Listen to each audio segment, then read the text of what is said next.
Hi everyone, welcome to Balu IQ online classes. ఈ వీడియోలో మనం ఇండియన్ పాలిటీకి సంబంధించినటువంటి ఇంపార్టెంట్ కరెంట్ అఫైర్స్ ఎంసీక్యూస్ని డిస్కస్ చేసుకుందామండి. సో పాలిటీ కరెంట్ అఫైర్స్ అనేది చాలా ఇంపార్టెంట్ అండి, ఎందుకంటే మనకి పాలిటీ సబ్జెక్ట్లో ఒక డెప్త్ నాలెడ్జ్ రావాలి అంటే ఖచ్చితంగా మనం పాలిటీ కరెంట్ అఫైర్స్ అయితే ఫాలో అవుతూ ఉండాలన్నమాట.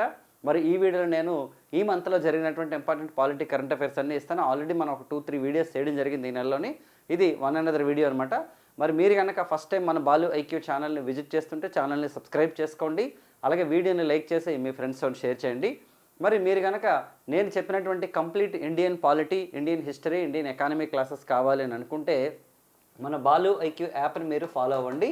మీకు గూగుల్ ప్లే స్టోర్లో అందుబాటులో ఉంటుంది, లేదంటే ఈ వీడియో కింద డిస్క్రిప్షన్ లింక్ ఇస్తాను, ఆ లింక్ ద్వారా మీరు డౌన్లోడ్ చేసుకోండి. అలాగే ఎవరైనా సరే AP group 2 full fledged course కావాలనుకుంటే కూడా మన యాప్లో అవైలబుల్ ఉందండి. ప్రిలిమినరీకి, మెయిన్స్కి సంబంధించింది. సెప్టెంబర్ 15న మనకు నోటిఫికేషన్ వస్తుంది. ఇండియన్ పాలిటీలో హైయెస్ట్ స్కోర్ సాధించాలన్నా, ఏపీ హిస్టరీలో హైయెస్ట్ స్కోర్ సాధించాలనుకున్న, ఇండియన్ హిస్టరీలో మరి ఓవరాల్గా మంచి కంటెంట్, అలాగే సైన్స్ అండ్ టెక్నాలజీ కూడా ఎక్స్ట్రాడినరీ కంటెంట్ చేయిస్తున్నాం. సో అవన్నీ కావాలనుకుంటే మీరు మన ఏపీ గ్రూప్ 2కి సంబంధించిన ఫుల్ కోర్స్ తీసుకోవచ్చు. కింద డిస్క్రిప్షన్లో లింక్ ఉంది, దాని ద్వారా మీరు డౌన్లోడ్ చేసుకోండి. మరి ఫస్ట్ క్వశ్చన్ చూద్దామండి. The supreme court recently clarified that teaching in which language is fundamental right granted by the constitution. రాజ్యాంగం కల్పించిన ప్రాథమిక హక్కు ప్రకారం ఏ భాషలో బోధించిన ప్రాథమిక హక్కును స్పష్టం చేసింది సుప్రీంకోర్టు. వాస్తవానికి తీసుకుంటే సుప్రీంకోర్టు రీసెంట్గా ఒక కేసులో ఏం చెప్పిందంటే మనకి ఫండమెంటల్ ఎడ్యుకేషన్కి సంబంధించి ఒక ఇన్ఫర్మేషన్ ఇచ్చిందండి. అయితే మరి ఒకసారి ఆప్షన్స్ చూసిన తర్వాత నేను ఎక్స్ప్లెనేషన్ ఇస్తాను మీకు.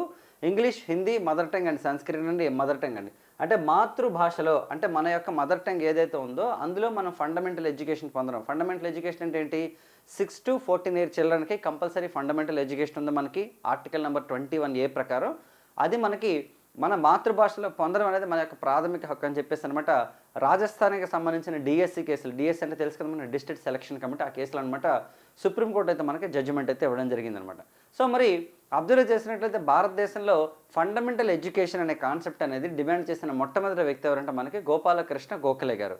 అయితే ఈ ఫండమెంటల్ ఎడ్యుకేషన్ ఫస్ట్ మనకి బరోడాలో ఇంట్రడ్యూస్ చేశారండి. అయితే దీనికంటే ఈ కేసుతో రిలేటెడ్గా ఉన్నటువంటి మరొక ఇంపార్టెంట్ పాయింట్ ఏంటంటే మనకి మాతృభాషలోనే, అంటే మనకి వెర్నాక్యులర్ లాంగ్వేజ్లోనే ప్రాథమిక విద్య ఉండాలి అని చెప్పింది ఎవరంటే మనకి మహాత్మా గాంధీ గారు చెప్పడం జరిగిందండి. సో గాంధీ గారు ఇచ్చింది ఏంటంటే మనకి వార్ధా స్కీమ్. ఇది చాలామందికి తెలిసే ఉంటుంది. వార్ధా స్కీమ్ గురించి మనకి అడుగుతుంటాడు అనమాట ఎగ్జామ్స్లోని. వార్ధా స్కీమ్ ఎవరు ఇచ్చారంటే మనకి it was given by Mahatma Gandhi. అంటే దాని కాన్సెప్ట్ ఏంటంటే ప్రాథమిక విద్య ఏదైతే మనకు ఫండమెంటల్ ఎడ్యుకేషన్ ఉంటుందో అది మస్ట్ అండ్ షుడ్గా ఎందులో ఉండాలంటే మనకి రీజనల్ లాంగ్వేజ్లో ఉండాలంటే మన మాతృభాషలో ఉండాలి అనేది అనమాట గాంధీ గారు చెప్పడం జరిగింది. వెర్నాక్యులర్ అంటారు దీన్ని. యాక్చువల్లీ వెర్నాక్యులర్ అంటే మనకి ప్రాంతీయ భాషలో ఉండాలని.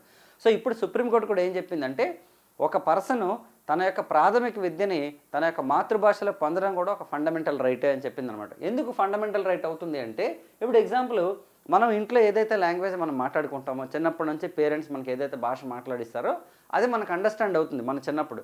సో అలా కాకుండా ఒకవేళ కనుక ప్రభుత్వాలు ఏవైనా సరే కంపల్సరీ లాంగ్వేజ్ అనేది వేరేది మార్చాయి. ఎందుకంటే ఇప్పుడు ఉన్నటువంటి సూత్రం ప్రకారం తీసుకుంటే మనకి ఇప్పుడున్నటువంటి గవర్నమెంట్ తీసుకున్న డెసిషన్స్ ప్రకారం తీసుకుంటే ఇంగ్లీషు పెడుతున్నారు, దాంతోపాటు రీజనల్ లాంగ్వేజ్ కూడా పెడుతున్నారు. కానీ కంపల్సరీగా ఒకే భాషలో ఉండాలి, లేదంటే కంపల్సరీగా ఇంగ్లీష్ ఉండాలి, లేదంటే కంపల్సరీగా హిందీ ఉండాలన్నది మాత్రం కరెక్ట్ కాదు.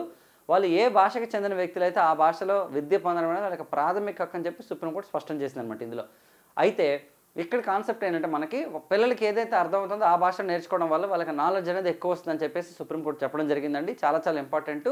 మరి సో మరి మనం గుర్తుంచుకోవాల్సింది ఏంటంటే ఆర్టికల్ నెంబర్ 21A గుర్తుండాలి, 86th అమెండ్మెంట్ గుర్తుండాలి, అలాగే నెక్స్ట్ వచ్చేసి మనకి గోపాలకృష్ణ గోఖలే గారు గుర్తుండాలి, అలాగే బరోడా మనకి గుర్తుండాలి, అలాగే నెక్స్ట్ వచ్చేసి మనకి వార్ధా స్కీమ్ గుర్తుండాలి. చూడండి, మాతృభాషలో విద్యను బోధించడం రాజ్యాంగం కల్పించిన ప్రాథమిక హక్కు అని చెప్పింది. తన సొంత భాషలో విషయాన్ని అర్థం చేసుకోవడం వ్యక్తుల మధ్య కమ్యూనికేషన్కి ముఖ్యం. ఎందుకంటే ఇప్పుడు నేను మీకు అవుట్ అండ్ అవుట్ ఇంగ్లీష్లో చెప్పాను అనుకోండి ఫర్ ఎగ్జాంపుల్. ఇప్పుడు ఫస్ట్ ఆఫ్ ఆల్ నేను చెప్పడానికి బాగా కష్టపడాలి, దానికి బ్యాక్గ్రౌండ్ వర్క్ చేయాలి. ఎందుకంటే because I'm from Telugu background కాబట్టి, అంటే మనం ఉన్నది తెలుగు రాష్ట్రాల్లో ఉన్నాం కాబట్టి మనకు తెలుగు అనేది కంఫర్టబుల్గా ఉంటుంది. ఒకవేళ ఇప్పుడు మీరు ఎవరైనా సరే కొంతమంది అండర్స్టాండ్ చేసుకోలేకపోయారు అనుకోండి, so that will be also ఆ వీడియో చూసినందుకు మీకు ఎలాంటి ఉపయోగం ఉండదు. సో కాబట్టి ఆ కమ్యూనికేషన్ ప్రాపర్గా ఉందనుకోండి, కొంత ఇంగ్లీష్ టెర్మినాలజీ, కొంత తెలుగు టెర్మినాలజీ అయితే డెఫినెట్గా బాగుంటుంది అనమాట. సో సుప్రీంకోర్టు కూడా అదే విషయం చెప్పింది, ఎందుకంటే అదే మన యొక్క ఫండమెంటల్ రైటు. అయితే ఇప్పుడు కొంత పర్లేదు, ఎందుకంటే మీరంతా కాంపిటేటివ్ ఎగ్జామ్స్కి ప్రిపేర్ అవుతున్నారు కాబట్టి సో మీకు ఆ అండర్స్టాండింగ్ కెపాసిటీ ఉండొచ్చు, కానీ చిన్నపిల్లలకి ఆ కెపాసిటీ ఉండదన్నమాట యాక్చువల్లీ. సో అందుకని సుప్రీంకోర్టు ఏం చెప్పిందంటే వాళ్ళు ఎవరైతే ఓకే వాళ్ళ యొక్క రీజనల్ లాంగ్వేజ్ నేర్చుకోవాలనుకుంటున్నారో సో ఉన్నారో సో అందులో బోధించడం వాళ్ళ యొక్క హక్కు అవుతుందని చెప్పారు. ఇది కేవలం సౌలభ్యం కోసం కాదని రాజ్యాంగం ప్రకారం జీవించే హక్కు వంటిది. ఎందుకంటే మనకి ఉని క్రిస్టియన్ కేసులో కానీ లేదంటే మనకి ఇతర కేసెస్లో సుప్రీంకోర్టు క్లియర్ కట్గా ఏం చెప్పిందంటే మనకి ఓకే ఏంటి ఫండమెంటల్ ఎడ్యుకేషన్ అనేది మనకి ఆర్టికల్ 21కి సంబంధించింది. అంటే మనకి రైట్ టు లైఫ్ కిందకి వస్తుంది, అది ప్రాథమిక హక్కు అని చెప్పేసి మనకి చెప్పడం జరిగిందనమాట. మరోవైపు రాజస్థాన్ హైకోర్టు రాజస్థానీ భాషకు సంబంధించిన ఒక పిటిషన్ కొట్టేసింది. ఉపాధ్యాయ పరీక్ష సిలబస్లో రాజస్థానీని చేర్చాలనే అభ్యర్థులను అనమాట తిరస్కరించింది అనమాట. Very very important. ఓకేనండి. సో నెక్స్ట్ క్వశ్చన్ చూద్దాం. 2026 మే నెలలో జరిగిన ఎన్నికల ఆధారంగా క్రింది వాటిని జతపరచండి అన్నారు. మనకి ఇక్కడ రీసెంట్గా తీసుకుంటే ఎలక్షన్స్ జరిగాయి. ఓకే 4 రాష్ట్రాల అసెంబ్లీ ఎలక్షన్స్, అలాగే పాండిచ్చేరి ఒక యూనియన్ టెరిటరీలో కూడా ఎలక్షన్స్ జరిగాయి కదా. దానికి సంబంధించిన ముఖ్యమంత్రుల జాబితా ఇక్కడ ఇచ్చాం మనం. తమిళనాడు, కేరళ, వెస్ట్ బెంగాల్, పుదుచ్చేరి. సో తమిళనాడు తీసుకుంటే మనకి టీవీకే పార్టీ గెలిచిందండి, విజయ్ ముఖ్యమంత్రి అయ్యారు. సో కాబట్టి ఇక్కడ ఏమొస్తుంది మనకి జోసెఫ్ విజయ్ 2 ఆప్షన్ A2. మరి కేరళలో తీసుకుంటే మనకి ఓకే ఎవరండి మనకి విడి సతీషన్ అండి. సో విడి సతీషన్ హ్యాస్ బికమ్ అనమాట. అలాగే నెక్స్ట్ వెస్ట్ బెంగాల్ తీసుకుంటే సువేంద్ర అధికారి, అలాగే పాండిచ్చేరి తీసుకుంటే రంగస్వామి. సో కాబట్టి మనకి 1 అనేది ఆన్సర్ అనమాట యాక్చువల్లీ. ఓకేనండి విడి సతీషన్ అనమాట అక్కడ అయ్యారండి. ఎందుకంటే వేణుగోపాల్ గారు ప్రజెంట్ పిఎస్సి చైర్మన్గా ఉన్నారండి, ఆయన అవుతారేమో అనుకున్నారు యాక్చువల్లీ. బట్ విడి సతీషన్ గారు కూడా పబ్లిక్ రిలేషన్స్ అనేది బాగున్నాయి అతనికి ఉద్దేశంతో కాంగ్రెస్ పార్టీ అనమాట ఆయనకి అధికారం ఇవ్వడం జరిగింది. ఎందుకంటే అక్కడ యూడీసీ అంటే మనకి యునైటెడ్ డెమోక్రటిక్ ఫ్రంట్ అనేది ఉందన్నమాట. ఓకేనండి. సో కాంగ్రెస్ అనేది అందులో పెద్ద పార్టీ అనమాట. మరి నెక్స్ట్ తీసుకుంటే తమిళనాడులో మనం చూసుకున్నాండి టీవీకే పార్టీ విజయ్ గారు అనమాట విజయం సాధించడం జరిగింది. అలాగే కేవలం 107 సీట్లు, అంటే 108 కాదు 107 అనమాట. ఎందుకంటే ఆయన 2 సార్లు పోటీ చేశారు కదా. సో 107 118 అనేది వాళ్ళకి సంబంధించినటువంటి మ్యాజిక్ ఫిగర్ అనమాట. ఒక 10 సీట్లు దూరంలో ఆగిపోయినప్పుడు కూడా తర్వాత కాంగ్రెస్ పార్టీ అలాగే ఇతర పొలిటికల్ పార్టీస్ పాటు అన్నా డిఎంకే చీలికి కూడా విజయ్కి అనమాట గవర్నమెంట్ ఫామ్ చేయడంలో మద్దతు లభించిందనమాట. సో తర్వాత ఓకేనండి. సో ఫ్లోర్ టెస్ట్లో కూడా ఆయన గెలవడం జరిగింది, ఇదంతా మనం చూసాం. మరి నెక్స్ట్ తీసుకుంటే వెస్ట్ బెంగాల్ అండి సువేందు అధికారి అండి. సువేందు అధికారి ఏంటంటే ఈయన వెస్ట్ బెంగాల్లో ఓకేనండి ముఖ్యమంత్రిగా ఈయన ప్రమాణ స్వీకారం చేయడం జరిగింది. ఓకేనండి. సో చాలా పాపులర్ పర్సన్ ఈయన కూడా సువేందు అధికారి. మరి ఈయన మమతా బెనర్జీని ఎమ్మెల్యే కూడా ఓడించడం జరిగిందనమాట యాక్చువల్లీ. సో మరి నెక్స్ట్ తీసుకుంటే పాండిచ్చేరి అండి రంగస్వామి గారు. సో రంగస్వామి గారు కూడా అక్కడ ముఖ్యమంత్రి అవ్వడం జరిగిందనమాట. ఓకే ఇక్కడ చూడండి కేంద్రపాలిత ప్రాంతం AINR సెంటర్ అనమాట యాక్చువల్లీ. ఓకేనండి. సో ఆల్ ఇండియా ఇక్కడ జనరల్గా ఏంటంటే మనకి ఎన్ఆర్ అంటే డిఫరెంట్ పదం 2 చెప్తారనమాట ఇక్కడ. యాక్చువల్లీ ఎన్ఆర్ అంటే మనకి నమతు రాజ్యం అంటారు, అంటే అవర్ కింగ్డమ్ లేదా ఎన్ రంగస్వామి అని చెప్పేసి ఆయన పెట్టుకున్నారనమాట. ఇది వచ్చేసి మనకి 2011లో ఓకేనండి ఈయన ప్రారంభించినటువంటి పార్టీ అనమాట. ఆయన కాంగ్రెస్ పార్టీ నుంచి బయటకు వచ్చి ఆయన ఎస్టాబ్లిష్ చేసుకున్న పార్టీ అది. సో ప్రజెంట్ వచ్చేసి పాండిచ్చేరిలో అనమాట భారతీయ జనతా పార్టీతో కలిపి ఓకేనండి అధికారాన్ని అనమాట చేపట్టానండి. పాండిచ్చేరిలో మనకి 30 అసెంబ్లీ స్థానాలు ఉన్నాయండి. 14వ రాజ్యాంగ సవరణ చట్టం ద్వారా మనకి పాండిచ్చేరికి అసెంబ్లీని క్రియేట్ చేయడం జరిగింది. మరి ఈ పాండిచ్చేరికి సంబంధించినటువంటి అసెంబ్లీ సభ్యులు కూడా 70th కాన్స్టిట్యూషనల్ అమెండ్మెంట్ ద్వారా అనమాట రాష్ట్రపతి ఎన్నికల్లో కూడా ఓటేస్తున్నారు. ఓకే సో చాలా చాలా ఇంపార్టెంట్. రైట్ నెక్స్ట్ క్వశ్చన్ చూద్దామండి. మరి అలాగే అస్సాంలో తీసుకుంటే మనకి హిమంత బిశ్వ శర్మ గారు అనమాట 2వ ముఖ్యమంత్రి అయ్యారు అనమాట. అక్కడ చూడండి 2026 మే నెలలో జరిగిన అస్సాం ఎన్నికల్లో బీజేపీ నేతృత్వంలో కూటమి విజయం సాధించిందండి. హిమంత బిశ్వ శర్మ గారు అనమాట 2వ ముఖ్యమంత్రి అయ్యారు. ఓకే సో మొత్తం ఎన్ని సీట్లు ఉన్నాయి 126 స్థానాలు ఉంటే అక్కడ దాదాపు 100కి పైగా స్థానాలను కైవసం చేసుకున్నారు. ఎందుకంటే ఇక్కడ 126 అంటే ఎన్ని వస్తే చాలా, ఇక్కడ 54 వస్తే చాలా అనమాట. 54 రైట్ 64 వస్తే చాలా అనమాట యాక్చువల్లీ. ఓకే మ్యాజిక్ ఫిగర్ కోసం, బట్ వాళ్ళకి 100 దాటి వచ్చాయి అనమాట యాక్చువల్లీ. సో చాలా చాలా ఇంపార్టెంట్. నెక్స్ట్ చూద్దామండి. భారత ఎన్నికల సంఘం ఇటీవల ఏ దేశాల ఎన్నికల నిర్వహణ తీరును పరిశీలించడానికి అంతర్జాతీయ పర్యవేక్షక బృందాన్ని ఆహ్వానించిందంట. ఓకేనండి భారత ఏ దేశాల ఎన్నికల నిర్వహణ తీరును పరిశీలించడం కోసం. ఓకేనండి. సో మనకి ఇండియాలో ఎలక్షన్స్ జరిగే రీసెంట్గా తీసుకుంటే, కాకపోతే ఇతర దేశాలకు సంబంధించినటువంటి ఎన్నికలను కూడా పర్యవేక్షిస్తూ భారతదేశంలో కూడా పర్యటించమని చెప్పింది అనమాట. మరి ఏ ఏ దేశాలకు సంబంధించి కేవలం నేపాల్ మరియు భూటాన్, సౌత్ ఆఫ్రికా, బ్రెజిల్, భారతదేశంలో జరిగిన అసెంబ్లీ ఎన్నికలు, నెక్స్ట్ బంగ్లాదేశ్, శ్రీలంక అంటే ఇండియాలో జరిగినటువంటి ఓకేనండి అసెంబ్లీ ఎన్నికలు అనమాట. అంటే రీసెంట్గా జరిగినటువంటి అసెంబ్లీ ఎన్నికలను పరిశీలించడం కోసం ఇంటర్నేషనల్ ఓకేనండి వాళ్ళని పిలవడం జరిగిందనమాట. మరి వాళ్ళు నవంబర్ 2025లో ఒకసారి పర్యటించారు, అలాగే ఏప్రిల్ 2026లో కూడా పర్యటించారనమాట. భారత ప్రజాస్వామ్య ఎన్నికల ప్రక్రియ యొక్క పారదర్శకతను ఓకే, ఎందుకంటే మనకి పార్ట్ 15 ఆఫ్ ద కాన్స్టిట్యూషన్ ఏం చెప్తుందంటే ఆర్టికల్ నెంబర్ 324 నుంచి 329 దాకా ఉందన్నమాట. మరి మనం ఫాలో అవుతున్నవి ఏంటంటే ఒకటి ఈవీఎం అండి. ఈవీఎం అంటే మనకి ఎలక్ట్రానిక్ ఓటింగ్ మెషిన్స్ ఉన్నాయి. దీంతో పాటు వీవీప్యాట్ అంటే ఏంటంటే మనకి water verified paper audit trial అనమాట. అంటే ఒక వ్యక్తి ఓటు వేసిన తర్వాత తను అనుకున్న పార్టీకి ఓటేసాడా లేదా, నేను వేసిన ఓటు కరెక్ట్గా నేను అనుకున్న పార్టీకి పడిందా లేదని చెప్పడమే మనకి వీవీప్యాట్ కాన్సెప్ట్ అనమాట. ఓకేనండి. సో మరి ఈవీఎం అలాగే వీవీప్యాట్ల యొక్క పనితీరును ప్రత్యక్షంగా పరిశీలించేందుకు గ్లోబల్ ఎలక్షన్ మేనేజ్మెంట్ బాడీల ప్రతినిధులను ఈసీ ఆహ్వానించింది. మన ఇండియాలో ఆర్టికల్ నెంబర్ 324 ప్రకారం మనకి ఎన్నికలు జరుగుతాయండి. ఒకసారి తీసుకుంటే ఏప్రిల్ 2026లో తీసుకుంటే అస్సాము, కేరళ, పాండిచ్చేరి, వెస్ట్ బెంగాల్ మరియు తమిళనాడు రాష్ట్రాల్లో ఎలక్షన్ జరగడం కోసం అంటే వాటిని వీక్షించడం కోసం 23 దేశాలకు చెందినటువంటి 43 మంది ప్రతినిధులు వచ్చారండి ఫస్ట్ విడతలో. తర్వాత 17 దేశాల ప్రతినిధులు తర్వాత వచ్చారనమాట. అంటే మొత్తం ఎంతమంది వచ్చారు? అరౌండ్ మనకి 40 కంట్రీస్ నుంచి వచ్చారనమాట. 40 దేశాల నుంచి ప్రతినిధులు అనమాట భారతదేశంలో ఎలక్షన్ సిస్టమ్ని చూడటానికి వచ్చారండి. అలాగే నవంబర్లో కూడా మనకి బీహార్లో ఎన్నికలు జరిగాయి కదండి. అప్పుడే తీసుకుంటే France, Colombia, Philippines, Thailand, Belgium, South Africa and Indonesia దేశాలకు చెందిన ప్రతినిధులు పాల్గొన్నారు. సో ఇలాంటివి కూడా మనం రెగ్యులర్గా చెక్ చేస్తుండాలి. ఓకే, ఎలక్షన్ మనకి జరుగుతున్నప్పుడు ఎవరైనా సరే అంటే భారతదేశంలో ఎన్నికల విధానం, ఎందుకంటే మనది డెమోక్రసీ అనమాట. అలాగే భారతదేశంలో ఎలాంటి సిస్టమ్ ఉందంటే మనకి first past post the system అండి. ఓకేనండి, ఫస్ట్ పాస్ట్ ద పోస్ట్ అంటే అర్థం ఏంటంటే మనకి మొదటి వరతలో వచ్చిన వారు గెలుస్తారు. ఇక్కడ పర్సంటేజ్తో సంబంధం ఉండదన్నమాట, ఓట్లతో సంబంధం. ఇప్పుడు ఎగ్జాంపుల్ ఒక నియోజకవర్గంలో ఓకే 10,000 ఓట్లు ఉన్నాయనుకోండి, జస్ట్ ఎగ్జాంపుల్ చెప్తున్నాను నేను. మరి ఈ 10,000 ఓట్లో 9,000 మాత్రమే చెల్లుతున్నాను అనుకోండి ఎగ్జాంపుల్. ఈ 9,000 ఓట్లో మొదటి వ్యక్తికి 4,000 ఓట్లు వచ్చాయి, రెండో వ్యక్తికి 3,999 వచ్చాయి, మిగతా ఓట్లు మిగతా వాళ్ళకి వచ్చాయి. ఇక్కడ ఏమైంది, మొదటి వ్యక్తి ఒక్క ఓటుతో గెలిచాడు అనమాట. అంటే ఒక్క ఓటుతో గెలిచినట్టే అనమాట. దీన్ని మనం first past the post system అంటారండి యాక్చువల్లీ. ఓకే, మరి ఇటీవల తీసుకుంటే తమిళనాడులో కూడా ఇలాగే చాలా దగ్గరగా అంటే ఒక ఓటు తేడాతోనే గెలవడం జరిగిందనమాట. అయితే ఆ ఎమ్మెల్యేకి అనమాట ఒక గవర్నర్ ఏం చెప్పారంటే మీరు హైకోర్టు కూడా ఏం చెప్పిందంటే మీరు ఫ్లో టెస్ట్కి దూరంగా ఉండండి, ఎందుకంటే దీనికి సంబంధించి వెరిఫికేషన్ ఉందని చెప్పేసి చెప్పడం జరిగిందనమాట. కాబట్టి మన ఇండియాలో ఉన్నది first past the post system అండి. డెమోక్రసీలో ఎవరికి ఎక్కువ ఓట్లు వచ్చి ఫస్ట్ పొజిషన్లో ఉంటారో వాళ్ళే గెలుస్తారనమాట. అలాగే మనం మెజారిటీని క్యాలిక్యులేట్ చేయాలంటే ఫస్ట్ పర్సన్కి సెకండ్ పర్సన్కి ఉన్నటువంటి డిఫరెన్సే మనకి మెజారిటీ అనమాట. ఇప్పుడు ఎగ్జాంపుల్ ఫస్ట్ పర్సన్కి 5,000 ఓట్లు వచ్చాయనుకోండి, రెండో పర్సన్కి 3,000 ఓట్లు వస్తే ఈ పర్సన్ ఎన్ని ఓట్లతో గెలిచినట్టు? 2,000 ఓట్లు మెజారిటీతో గెలిచినట్టు అనమాట. 2,000 ఓట్లు మెజారిటీతో గెలిచినట్టు అనమాట. కాబట్టి ఇవన్నీ చాలా ఇంపార్టెంట్. అలాగే టోటల్గా పోల్ అయినటువంటి ఓట్లు ఏవైతే ఉంటాయో అంటే మొత్తం మనకి ఇప్పుడు 1,00,000 ఓట్లు ఉన్నాయనుకోండి ఎగ్జాంపుల్, ఈ 1,00,000 ఓట్లు 90,000 ఓట్లు పోల్ అయ్యాయి అనుకోండి, కంపల్సరీగా మనం 1/6 ఓట్లు కనుక సాధిస్తేనే, అంటే ఇప్పుడు నేను పోటీ చేశాను కనీసం 1/6 ఓట్లు సాధిస్తేనే నేను కట్టిన డిపాజిట్ నాకు వెనక్కి ఇస్తారనమాట. డిపాజిట్ అంటే 15,000 కడతాను లోక్సభకు కానీ లేదా స్టేట్ అసెంబ్లీకి కనుక పోటీ చేసినట్లయితే. ఓకే, సో కాబట్టి చాలా చాలా ఇంపార్టెంట్ అండి 1/6 ఓట్లు. ఇవన్నీ ఇంపార్టెంట్. డిపాజిట్ అంటే ఏంటి తెలియాలి, అలాగే మెజారిటీని ఎలా క్యాలిక్యులేట్ చేస్తే తెలియాలి, అలాగే first past the post system అంటే ఏంటి తెలియాలి. సో మన ఇండియాలో ఉన్నది డైరెక్ట్ డెమోక్రసీ కాదండి, ఇండైరెక్ట్ డెమోక్రసీ. ఎందుకంటే పాపులేషన్ ఎక్కువ కాబట్టి ప్రత్యక్ష ప్రజాస్వామ్యానికి అవకాశం లేదండి. And we are following okay indirect democracy process అనమాట. దీన్నే మనం ఏమంటాం, రిప్రజెంటేటివ్ డెమోక్రసీ అంటే ప్రజా ప్రతినిధులు అంటున్నాం మనం. అంటే మన తరపున కొంతమంది ప్రతినిధులు మనం లోక్సభకి అలాగే పార్లమెంట్ స్టేట్ అసెంబ్లీస్కి పంపిస్తున్నాం కాబట్టి మనది ప్రజా ప్రాతినిధ్యం ఉన్నటువంటి దేశం అనమాట. ఓకేనండి, అంటే ప్రజల తరపున ప్రాతినిధ్యం వహిస్తున్నది ఎవరంటే లెజిస్లేటివ్ మెంబర్స్ అనమాట. మరి వాళ్ళకి సంబంధించిన చట్టం మనకి పీపుల్స్ రిప్రజెంటేటివ్ యాక్ట్గా మనం చెప్తుంటాం. చాలా చాలా ఇంపార్టెంట్. ఓకేనా, నెక్స్ట్ క్వశ్చన్ చూద్దాం. మే 2026లో భారతదేశంలో సోషల్ మీడియా ఆధారిత వ్యంగ్య రాజకీయ ఉద్యమంగా అవతరించిన కాక్రోచ్ జనతా పార్టీ యొక్క వ్యవస్థాపకుడు ఎవరు? చూడండి, ఇది చాలా ట్రెండ్ అవుతుంది. కాక్రోచ్ జనతా పార్టీ అనేది ట్విట్టర్లో అంటే ఎక్స్లో అవ్వచ్చు, లేదంటే మనకి ఇన్స్టాగ్రామ్లో అవ్వచ్చు, సోషల్ మీడియా వింగ్లు అనమాట చాలా వరకు వెళ్తుంది అనమాట. ఇది యాక్చువల్లీ డైరెక్ట్ పొలిటికల్ పార్టీ కాదండి. దిస్ ఈజ్ ఒక సర్కాస్టిక్ పొలిటికల్ పార్టీ అనమాట. సోషల్ మీడియా వేదికగా స్టార్ట్ అయిందండి. ఇది ఎందుకు స్టార్ట్ అయిందని కూడా మనం డిస్కస్ చేద్దాం. మరి ఎవరు ప్రారంభించారు? అభిజిత్ దీప్కే, ఆకాష్ బెనర్జీ, మనీష్ సిసోడి అండ్ సూర్యకాంత్ అండ్ అభిజిత్ దీప్కే అండి.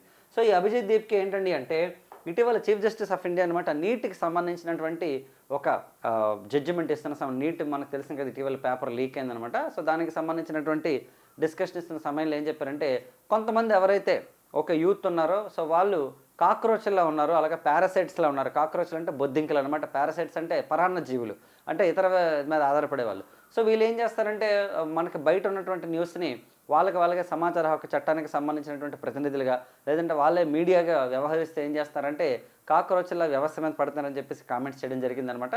సో దీన్ని సీరియస్గా తీసుకున్నటువంటి ఒక పర్సన్ అనమాట. ఓకేనండి, కాక్రోచ్ జనతా పార్టీ అనే పేరుతో అనమాట. ఓకేనండి, ఒక సోషల్ మీడియాలోనే ఒక పొలిటికల్ పార్టీని స్టార్ట్ చేయడం జరిగింది. ఇది విపరీతంగా ట్రెండ్ అయ్యి ఎక్స్లోని విపరీతంగా ఫాలోవర్స్ వచ్చారు. అలాగే దాదాపు 20 మిలియన్లు దాటి ఇన్స్టాగ్రామ్లో కూడా ఫాలోవర్స్ వచ్చారనమాట. సో మరి చూడండి, ఇక్కడ పొలిటికల్ కమ్యూనికేషన్ స్ట్రాటజిస్ట్ ఈయన ఒకప్పుడు కొద్ది రోజుల పాటు ఆమ్ ఆద్మీ పార్టీకి పొలిటికల్ స్ట్రాటజిస్ట్ పనిచేశారనమాట. ఈయన ప్రజెంట్ అమెరికాని కొన్ని న్యూస్ పేపర్లో, ఇంగ్లాండ్ అని కొన్ని న్యూస్ పేపర్లు ఉందన్నమాట. But is now in abroad అనమాట. మరి నిరుద్యోగ యువతను ఉద్దేశించి కొన్ని వ్యాఖ్యలకు నిరసనగా మే 16, 2026 ఏర్పాటు చేశారండి. మే 15న ఒక కోర్టు విచారణ సందర్భంగా నిరుద్యోగ యువతను బొద్దింకలోని పరాన్న జీవులతో పోల్చినట్లు వచ్చిన వార్తల మీద ఆగ్రహం వ్యక్తం చేస్తూ యువత విమర్శను ఒక నిరసన చిహ్నంగా మార్చుకుందనమాట. సో మనకి జంజీ అంటారు. యాక్చువల్లీ జంజీ అంటే అర్థం ఏంటంటే 1997 నుంచి 2012 మధ్యలో ఎవరైతే పుడతారో వాళ్ళని జంజీస్ అని చెప్తారనమాట యాక్చువల్లీ. ఓకేనండి. సో ఈ జంజీలు అనమాట ఈ కాక్రోచ్ ఉద్యమాన్ని ప్రారంభించారని చెప్పేసి మనకు చెప్తారండి. చాలా చాలా ఇంపార్టెంట్. ఇది కూడా మనకి ఎగ్జామ్లో వచ్చే ఛాన్స్ ఉంటుంది. Okay right. నెక్స్ట్ చూడండి, మే 2026లో జస్టిస్ బివి నాగరత్న మరియు జస్టిస్ ఉజ్జల్ బోయి నేతృత్వంలో ధర్మాసనం ఉపా కింద బెయిల్ విషయంలో వ్యక్తిగత స్వేచ్ఛ కంటే జాతీయ భద్రతకు ఎల్లప్పుడూ సంపూర్ణ ప్రాధాన్యత ఇవ్వాలని స్పష్టం చేసిందట. చూడండి ఇక్కడ యూఏపీ అండి, ఉపా చట్టం అంటారు actually, unlawful activities prevention act అనమాట. ఇది మనకు 1967లో వచ్చిందండి ఈ చట్టం అనేది. చూడండి ఉపా చట్టంలోని 43లో D5 కింద బెయిల్ నిబంధనలను పరిశీలించే సమయంలో ఆర్టికల్ 21 ప్రాముఖ్యతను కూడా పరిగణలోకి తీసుకున్న ధర్మాసనం సూచించింది. ఇది వేర్వేరు కేసుల్లో వేర్వేరు ధర్మాసనాలు భిన్నమైన వైఖరిని తీసుకోవడంతో దీన్ని ఓకేనండి పెద్ద ధర్మాసనానికి అంటే మనకి chief justice of India okay ఏ ధర్మాసనం ఉంటుందో ఆ ధర్మాసనానికి అనమాట రెఫర్ చేయడం జరిగింది. కేంద్ర ప్రభుత్వం తరపున వాదించిన అదనపు సొలిసిటర్ జనరల్ ఎస్వి రాజు ఉపా వంటి కఠిన చట్టాల బెయిల్ని యాంత్రికంగా మంజూరు చేయకూడదని వాదించారు. ఇందులో ఏవి కరెక్ట్ అంట చూడండి, నేను డీటెయిల్గా చెప్తాను మీకు. నేను 1, 2 కరెక్టా, 2, 3, 4 కరెక్టా, 1, 3, 4 కరెక్టా, 1, 2, 3, 4 అన్ని కరెక్ట్ అంటే 2, 3, 4 అండి. ఎందుకంటే ఇక్కడ ఈ కేసులో ఓకేనండి ఉపాకి సంబంధించిన 2020లో మనకి ఢిల్లీ అల్లర్ల కేసుకు సంబంధించినటువంటి అరెస్ట్ చేసినటువంటి పర్సన్స్కి ఒక కేసులో బెయిల్ వద్దని చెప్పారు, ఒక కేసులో అనమాట కొంతమందికి బెయిల్ ఇవ్వడం జరిగిందనమాట. మరి బెయిల్ ఇచ్చింది ఎవరికంటే బివి నాగరత్న గారు అలాగే ఉజ్జల్ బోయన్ గారు ఇచ్చినటువంటి జడ్జిమెంట్లు అనమాట. ఆ పర్సన్కి బెయిల్ ఇవ్వడం జరిగింది. ఎందుకంటే ఉపా చట్టం ఏంటి మనకి 1967లో వచ్చిందండి. తర్వాత 2001లో పార్లమెంట్ మీద అటాక్ జరిగిన తర్వాత ఉపా చట్టం ప్లేస్లో మనకి పోటా చట్టం తీసుకొచ్చారు. ఏంటి ప్రివెన్షన్ ఆఫ్ టెర్రరిజం యాక్టివిటీస్ అనమాట. తర్వాత 2004లో ప్రభుత్వం దీన్ని విత్డ్రా చేసుకుంది, వాజ్పేయి గారి టైంలో వచ్చిందనమాట. సో తర్వాత మళ్ళీ ఉపా చట్టం ఏదైతే ఉందో దీన్ని 2019లో కొన్ని చేంజెస్ చేశారండి. అంటే మనకి చట్టానికి కొన్ని సవరణలు చేశారనమాట యాక్చువల్లీ. సో మరి ఇప్పుడు ప్రజెంట్ 2019కి సంబంధించినటువంటి మనకి ఉపా చట్టం అయితే మనకి అమల్లో ఉందన్నమాట. దీని ప్రకారం ఏంటంటే 180 రోజుల వరకు ఛార్జ్ షీట్ అయ్యక్కర్లేదు, బెయిల్ అనేది ఇవ్వరనమాట యాక్చువల్లీ. సో 180 డేస్ పాటును. అయితే ఇక్కడ మనకి సుప్రీంకోర్టు ఇచ్చినటువంటి జడ్జిమెంట్ అంటే చూద్దాం. మే 2026లో సుప్రీంకోర్టులో జస్టిస్ బివి నాగరత్న ఈమె బేసిక్గా తీసుకుంటే 2027 సెప్టెంబర్కి అనమాట మనకి ఇండియాలో చీఫ్ జస్టిస్ అయ్యే అవకాశం ఉన్నదండి. ఎందుకంటే భారతదేశంలో ఎప్పటిదాకా ఉమెన్ చీఫ్ జస్టిస్లు ఎవరూ లేరనమాట. సో మరి first time women chief justice అవుతారు. అయితే 36 డేస్ మాత్రమే చీఫ్ జస్టిస్గా ఉండే అవకాశం ఉందన్నమాట. ఎందుకంటే రిటైర్మెంట్ ఏజ్ అనేది మనకి 65 ఇయర్స్ కాబట్టి ఆ టైం కరెక్ట్గా ఏమీ చీఫ్ జస్టిస్ అవుతున్నారు మనకి ఇండియాలో. మరి జస్టిస్ ఉజ్జల్ బోయే నేతృత్వంలో ధర్మాసనం ఉపా చట్టం కింద బెయిల్పై నిబంధనలు వ్యాఖ్యానించింది. మరి 2020 ఢిల్లీ అల్లార్ల కేసులో నిందితులను ఉమర్ ఖలీద్ మరియు షర్జీల్ ఇమాములకు బెయిల్ నిరాకరించడంపై ధర్మాసనం అసహనం వ్యక్తం చేసింది. ఓకే, ఈ ధర్మాసనం అంటే ఏంటంటే మనకి సుప్రీంకోర్టులో కానీ హైకోర్టులో కానీ ఒక కేసు వెళ్ళినప్పుడు ఏంటంటే ఒక జడ్జి ముందుకు వెళ్ళింది అనుకోండి, దాన్ని సింగిల్ బెంచ్ జడ్జి అంటాం మనం. అలా కాకుండా ఇద్దరు చూస్తారనుకోండి ఆ కేసుని, దీన్ని డివిజన్ బెంచ్ అంటాం. ఓకే, అలాగే 3 బెంచెస్ జడ్జెస్ ఉంటాయి. ఒకవేళ 5 జడ్జెస్ ఉన్న బెంచ్ అనుకోండి రాజ్యాంగ ధర్మాసనం కానీ చెప్తారు. కనీసం 5 జడ్జెస్ ఉంటే రాజ్యాంగ ధర్మాసనం అంటే కాన్స్టిట్యూషనల్ రిలేటెడ్ అన్ని కూడా చేస్తారు.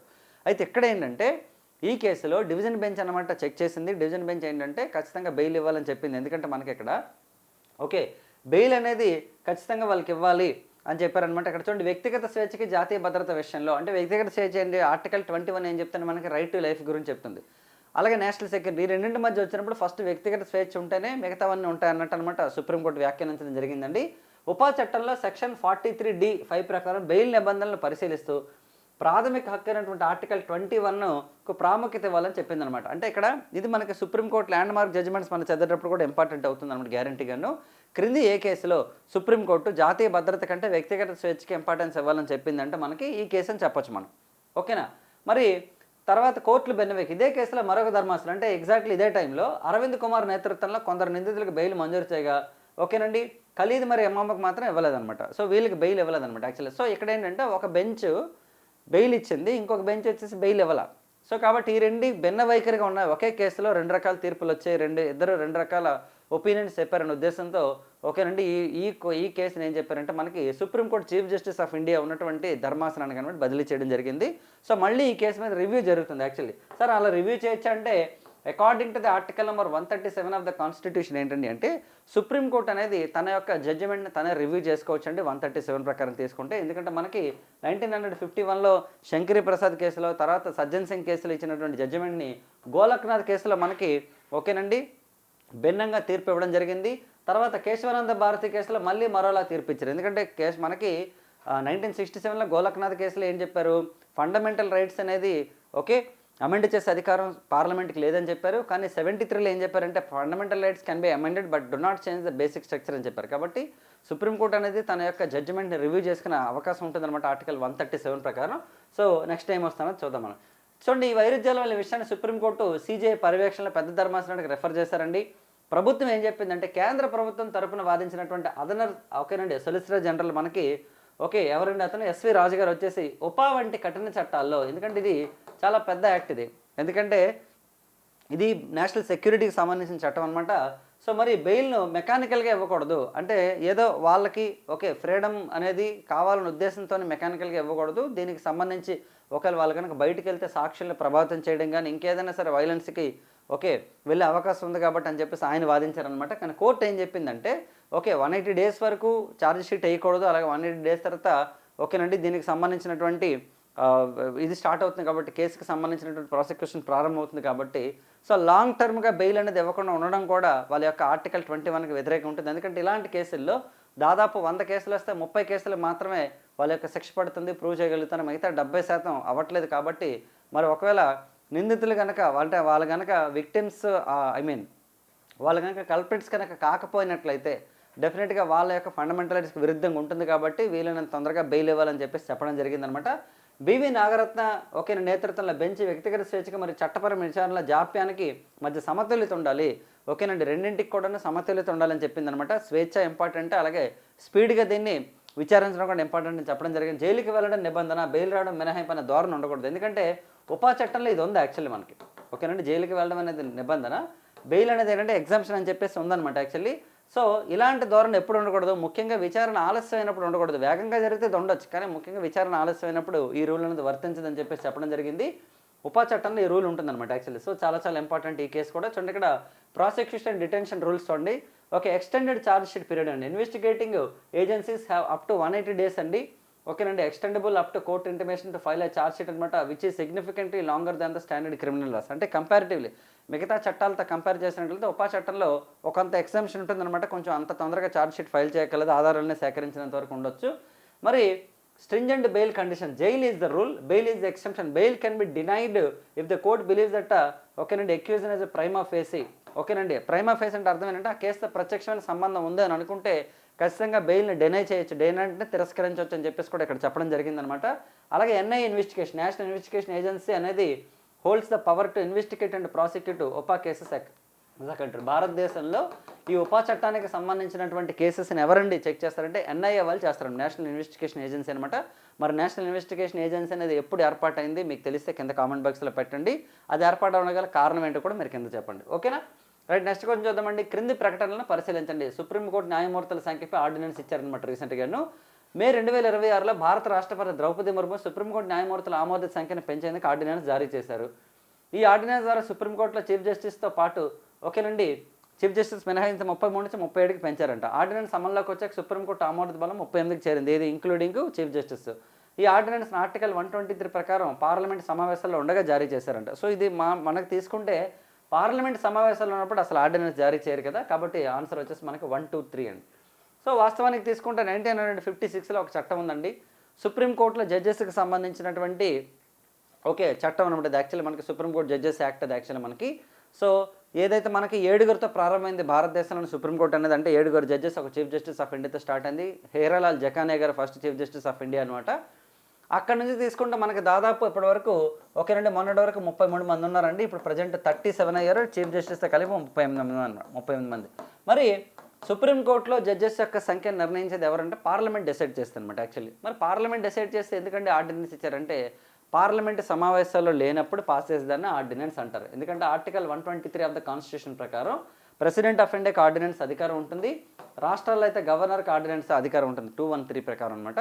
సో మనకి పార్లమెంట్ అనేది ఇప్పుడు సమావేశాలు పెట్టి సో జడ్జెస్ని పెంచేంత టైం ఇప్పుడు ప్రజెంట్ లేదు కాబట్టి, ఎందుకంటే 4 జడ్జెస్ అంటే నెంబర్ ఆఫ్ కేసెస్ని స్టడీ చేస్తారు కాబట్టి, సో జస్టిస్ అనేది మనకి ఫాస్ట్గా జరగాలంటే జడ్జెస్ యొక్క అపాయింట్మెంట్ వేగంగా ఉండాలనే ఉద్దేశంతో ఫస్ట్ ఏం చేస్తారంటే ఆర్డినెన్స్ అయితే ఇవ్వడం జరిగిందనమాట 33+1కి. సో మరి ఇక్కడ చూసినట్లయితే భారతదేశంలో ఎప్పటిదాకా మనకు 1950లో అయితే 8 మంది అండి, 1956లో మళ్ళీ 11కి వెళ్ళింది, 60లో 14 మెంబర్స్ అయ్యారు, అలాగే 78లో 18 మెంబర్స్ అయ్యారు, 86లో 26 మెంబర్స్ అయ్యారు, 2009లో 31 అయ్యారు, 2019లో 34 అయ్యారు, 26లో 38. ఓకేనా? సో మీరు గుర్తుపెట్టుకుంటే 7, 11, 14, 18, 26, 31, 34, 38 అంటే 8 అనుకోండి ఇక్కడ, ఎందుకంటే 7+1 కాబట్టి 8 అనమాట స్టార్టింగ్. ఓకేనా? సో కాబట్టి ఇదండి మనకి మోస్ట్ ఇంపార్టెంట్ క్వశ్చన్స్ అనమాట. ఓకే, మరి సుప్రీంకోర్టులో జడ్జెస్ని నియమించేది ఎవరండి అంటే మనకి ప్రెసిడెంట్ ఆఫ్ ఇండియా నియమిస్తారండి. మరి ఎవరి యొక్క సపోర్ట్ అంటే కొలీజియం యొక్క నిర్ణయంతో అనమాట చేస్తారు. ఓకేనండి, కొలీజియం అంటే ఏంటంటే మనకి గ్రూప్ ఆఫ్ జడ్జెస్ అండి, సీనియర్ జడ్జెస్ అండి, which is headed by chief justice of India.